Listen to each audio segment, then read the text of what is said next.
এটা কি হচ্ছে রে তোর? আমার চুল ধরে তুই টানছিস আর দিয়ে পাপাকে সুড়সুড়ি দেওয়া হচ্ছে।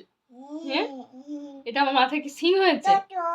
আমার চুলটা কেউ গরুর লেজ পেয়েছে, ও নাড়িয়ে নাড়িয়ে মশা তাড়াচ্ছে, তার মানে তুমি মশা। আরে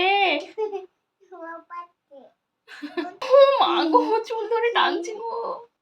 মা বেটি মিলে না। হয়েছে হয়েছে হয়েছে, আর নাড়াবি নাড়াবি? আমার সুসুই লাগছে না মুখে। মায়ের যত কিছু লোক টাঙালো কি বদমাস, নিজে সুসুড়ি লাগছে সেটা ঠিক আছে, আমার যে লাগছে চুলে সেইটার কোনো কিছু নেই। এমন মারো বর দড়ি আমি দেখিনি ঠেলো বাবা, টান, হিংসুটে বর। মারো দড়ি ঠেলো টান, রাজা হবে খান খান। এই